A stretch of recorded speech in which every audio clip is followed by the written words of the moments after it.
right, everyone, we are going to get started here with Congressman Gonzales's press conference. I'm going to turn over the mic to Congressman Gonzales. Thank you for joining us today.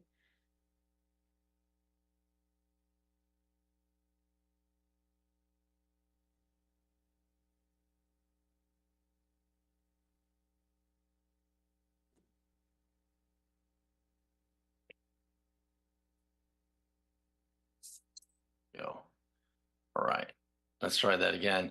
Thank you, Alyssa, and appreciate everyone for getting on this call. Last night was fun, exciting. There is absolutely nothing easy about the 23rd district in Texas. I would argue it's the toughest district in America for a bunch of different reasons. One, the size. Two, the different type of people that you have to represent. And then three, we have had every major crisis you can possibly imagine has been in our district, right? From the border crisis starting 3 years ago to the worst school shooting in Texas history in Uvalde to 53 people here illegally being found dead in the back of a trailer truck.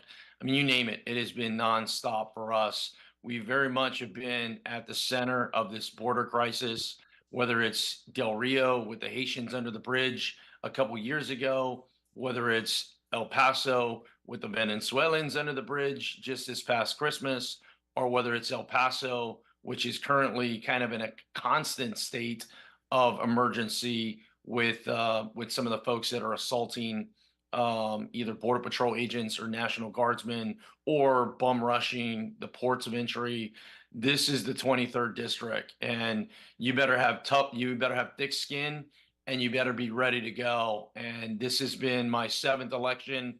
We won all 7 elections, and we did that by really just going to work. And I'm just so grateful for everyone that helped throughout this process. First off, I'm grateful to the folks that came out and voted. And I know while 30,000 is a low number for a runoff, I believe it was the highest vote pool or amount casted in the state of Texas. And I can't stress that enough. For everyone who came out and voted, thank you. Whether you voted for me or whether you voted against me, doesn't matter. You know, it's my job to represent everybody, and I look forward to continuing to do that. But it's important for us to get our voices heard, and your voice was heard last night. I'm grateful for all the people that just worked their guts out. We have built a machine. We have built a political machine to withstand every possible incoming you can imagine. But I look at this victory, and it's about being humble, and it's about getting stronger, and it's about finding out, listening to folks, meeting with more people, and you're going to see, how do I go hat in hand and try to find ways to make sure that everybody is on the same page. You're never going to please everyone. As a retired Navy Master Chief, I know firsthand you're never going to please everyone, and nor should you try to please everyone. Just do the best job you possibly can, show up in good times and in not so good times, and ultimately deliver. And that is what our campaign has done. It is delivered over and over and over again. And from the policy side, we've delivered. But from the political side, we've delivered as well. We have gone to bat. It wasn't just words. It wasn't just TV. I mean, it was literally ground to ground, block by block, kind of a knife fight. And I knew exactly that's what it was going to take, because my first election was a runoff. And that's just the level it takes. I am excited too, though. I mean, the people that the people that vote in runoffs are the most conservative of your constituency, and those are the folks that got us elected last night. And I'm honored to be the Republican nominee for the 23rd district of Texas. I don't take that lightly. Just grateful once again, just grateful for everything. I got to drop off my boys today. I'm in San Antonio. It's been a long race. We'll spend the next few days just really making a lot of calls, thanking all the people that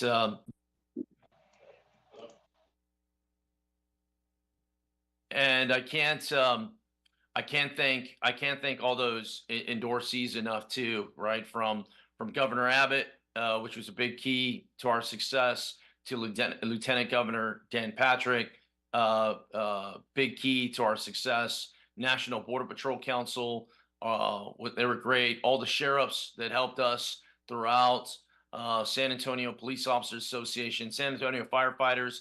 They were out there, on fire basically at all the polling stations here in San Antonio, to all the local folks, commissioners and ex-commissioners and judges and ex-judges and just people, just everyday people, ranchers, farmers, every mayors, everybody just coming out and being helpful. Was really exciting. There are no easy races. I don't care what you run for. There is nothing easy about it. It's a pretty tough time in politics right now. Things are pretty nasty. Everyone's at each other's throats, and you have to really put that aside and go out and deliver. Ultimately, this has been about delivering. And it's also, once again, it's about being humble in victory, and it's about listening to your constituency. And my job is always to represent my district. What does my district want? What is the best thing for my district? And I will continue to do that. I've only been in politics 3 years, so I think there's clearly some growing to do, and I look forward to that. Once again, just being able to connect. If any of y'all know me, I mean it's very personal for this campaign. I'm a very personal person. A lot of people have my phone number. A lot of people have access to me. A lot of people. I just believe that's what the founding fathers had intended for, is you were a citizen legislator. You came back home, you lived in the community, you work in the community, your kids go to school. My son goes to UTSA, my daughter graduated from UTSA, my mother graduated from UTEP. It's just very personal. And I think as long as we keep that going, good things will happen. I'd also say too, the campaign was built on results, was not built on rhetoric, was not built on other things, noise, if you will. It was built on delivering results, real tangible results for real people. And we're going to continue to do that. Not everything has to do with money either. In many cases, it's how do we prevent the federal government from overspending? The national debt is through the roof. How do you prevent legislation from getting over the finish line? Bad legislation that is going to cripple Americans. In many cases, it's how do you, make these regulatory obstacles that make it so hard for everyday Americans. And so, yes, while in some cases it's about passing legislation and it's about getting things appropriated, the other half of the battle is making sure things don't get appropriated, right? The wrong things don't get appropriated, making sure, there are no more layers upon the bureaucracy of the United States. So I'm just excited about it. Just really grateful today. Really, runoffs are just brutal. They're absolutely brutal. There's nothing like it.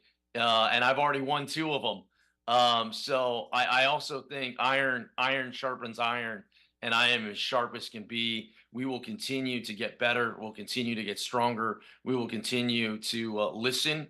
I was raised by my grandparents, and they really taught me how do you do more listening than talking. We will continue to just do the best I possibly can. And I love serving this district. This district is absolutely amazing. I know we get in the news a lot because of some of the tragedies that's happened, but if you haven't been out to Big Bend out in West Texas, I mean, that is a gem. That is one of a kind. If you haven't been out to some of these other parts of the district, border communities, Del Rio is a great place. Laughlin Air Force Base is absolutely amazing. They got great air shows out there.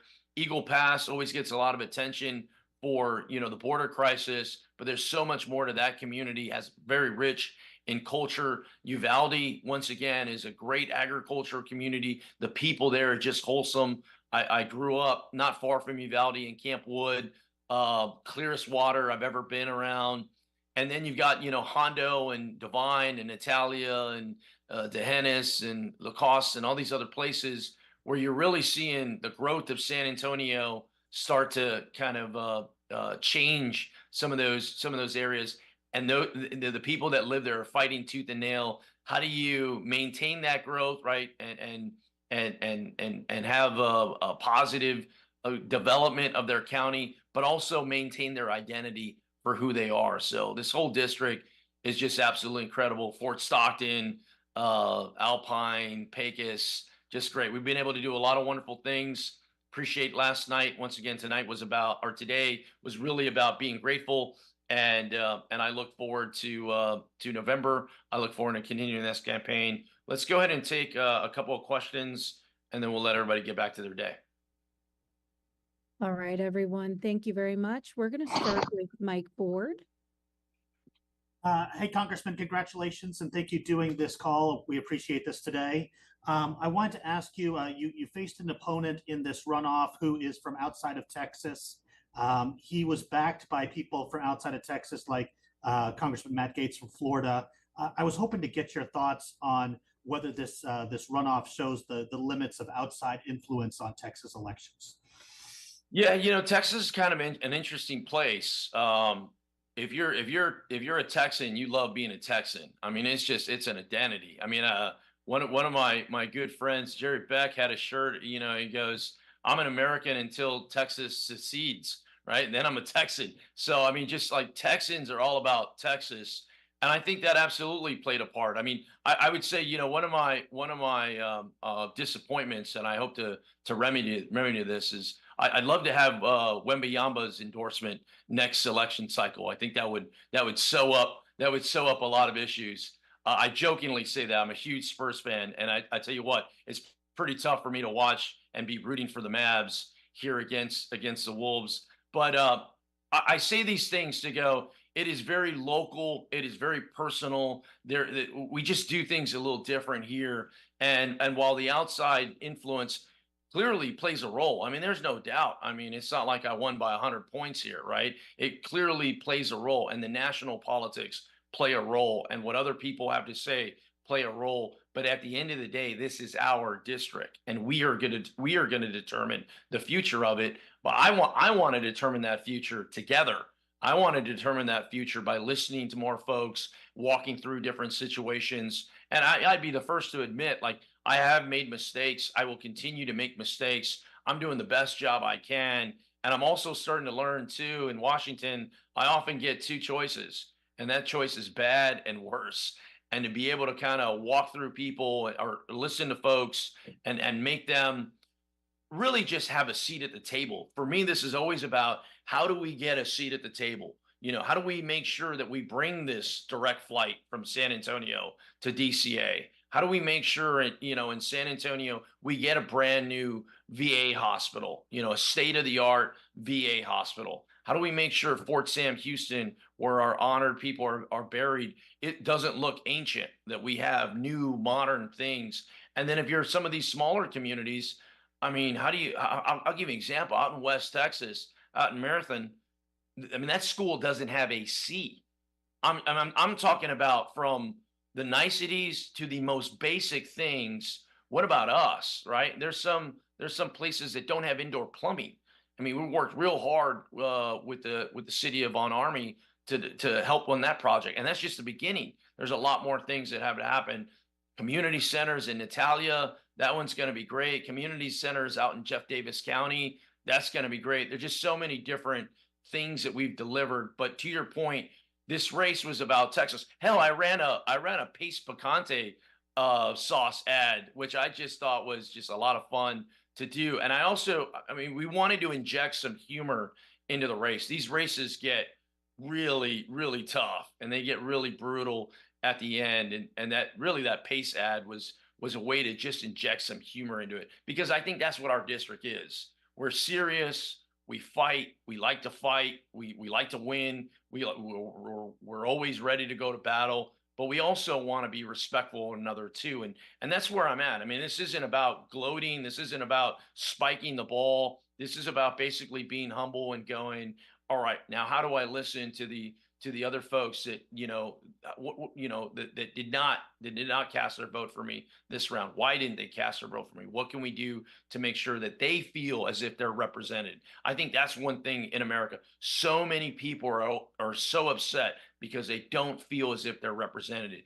And we want to change that. We want to it's a tough district. It's a lot of ground to cover, but we want to make sure everyone feels that they're being represented in the manner they're supposed to. And it can't just be words. It has to be actions. It has to be actions in the way you've done things. I'd also say too, is I have a very conservative voting record, and I will continue to have a very conservative voting record, but I want to solve problems. I'm pragmatic in how I deliver things. I will sit down with anyone. I don't care where they fall on the political spectrum. I want to have debates. I want to have discussions. I want to have people that will influence me, and I want to influence them. I mean, that's part, to me, what being a legislator is. Like, how do you be a statesman and sit down and talk through some of these very difficult issues and then ultimately deliver? I think there's not a lot of people willing to do that right now.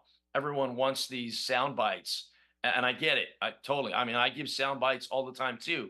But how do you sit down and really listen to people and have a conversation? I look forward to doing more of that. Thank you, Mike. We are going to go to Marianne Martinez next.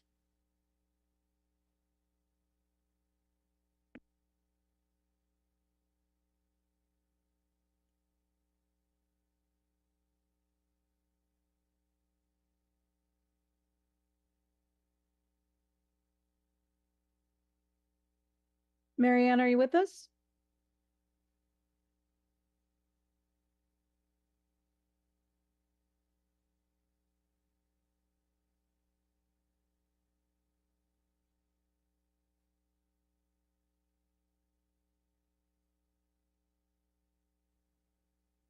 Hi, Congressman, can you hear me? Yeah, I got you just fine, Marianne. I'm How you sorry doing? for the great. I'm sorry for the technical difficulties. Congratulations. Because it was such a close margin, I wanted to ask if if there was a particular group or geographical area that pushed you over the edge, if you guys have that information yet.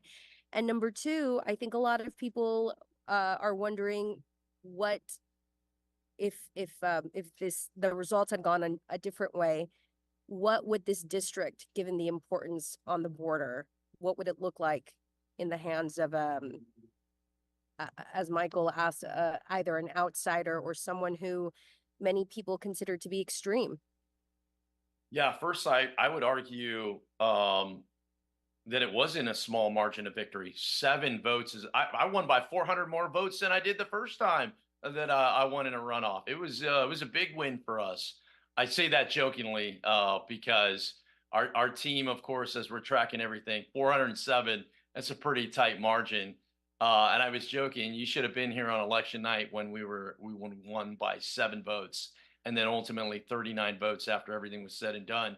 I think what it says is you have to be proud of just the race that you've run. I mean, once again, I'm a retired Navy Master Chief. I fought in 2 wars. I'm not the guy that you want to go poking your finger in my chest.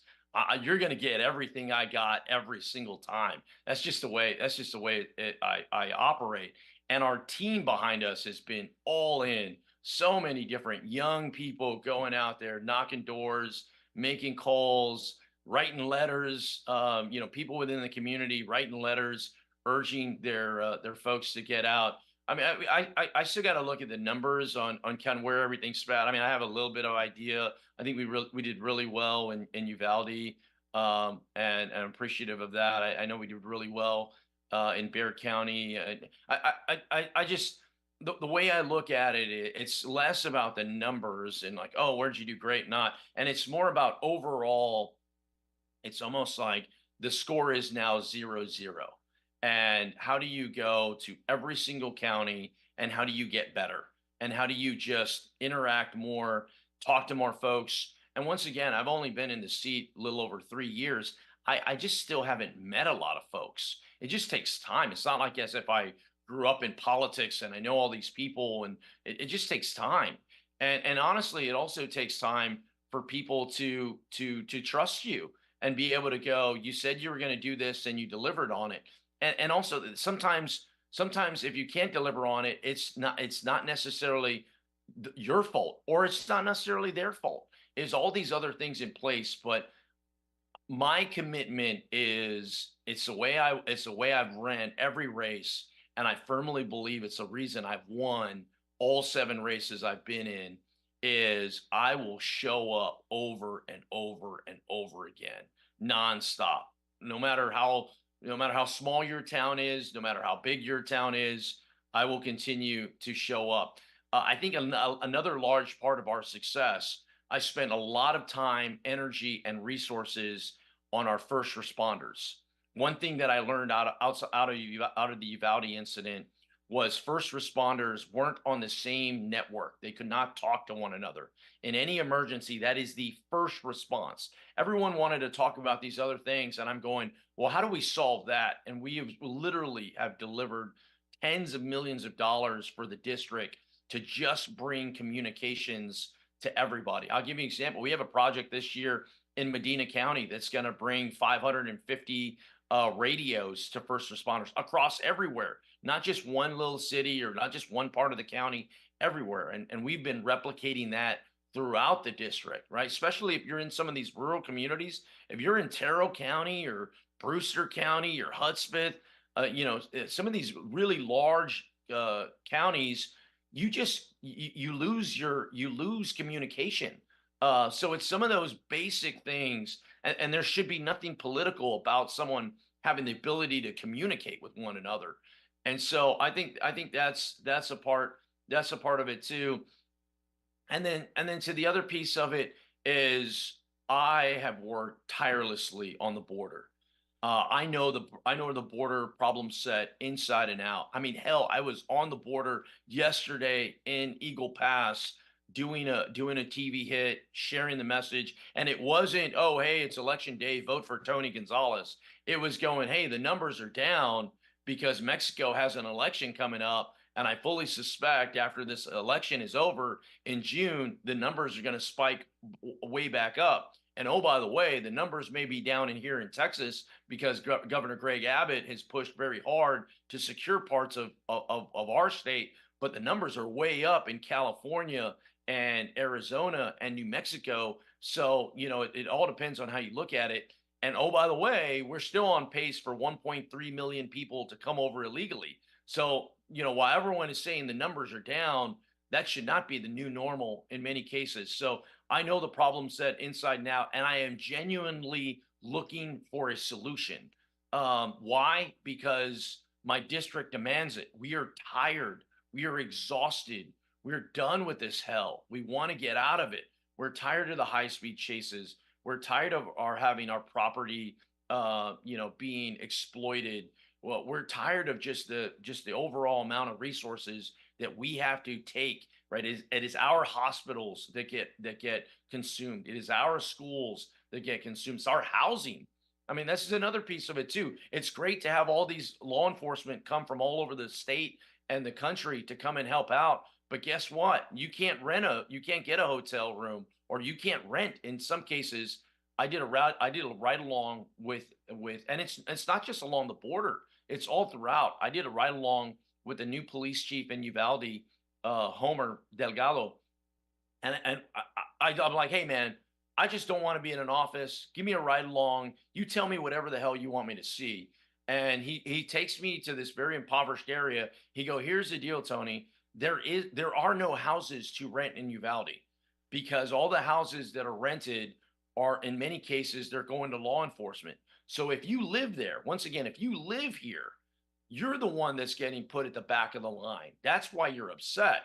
You're going, I want this to end. So I am absolutely committed to making this border crisis end. I'm also committed to holding those responsible for what is occurring. I mean, it can't just be somebody gets a blank check. Blank checks don't solve problems. And it can't just be, there are no repercussions for your actions. What I found in Washington, everybody blames somebody else. It's always somebody else's fault. And I'm trying to solve the problem. I'm trying to go, it is our problem to solve, all of us. I don't care where you fall on the spectrum. nobody wants to see people dying and drowning and being children exploited, and nobody wants to see communities overrun that can't have basic resources. You know, that you imagine you dial 911 and there's no beds for you to go to, so you got to go an hour away. It just is unfair all the way around. So I know the border inside and out. I live the border. I will continue to advocate for real solutions and make sure that all Americans are safe, because this is no longer just a Texas 23 issue. This is a United States issue. The amount of fentanyl that's coming over and killing our kids, the terrorist threats is what I really worry about, and I spend a lot of time and energy on that. I've spoken long enough. I want to appreciate everyone for getting on the call. Please follow up with us. We'll make sure you get stuff, quotes or anything that you may need. I'm grateful once again. Today was really about me just being grateful for those having the trust in me to represent them and be the Republican nominee. And the way I look at it is I will continue to show up, listen to people, regardless of where you fall on the political spectrum, and find a way to ensure that you have a seat at the table and your voice is heard. And thank you again, everybody. I appreciate you getting on this call, and let's stay in touch. Okay. God bless y'all.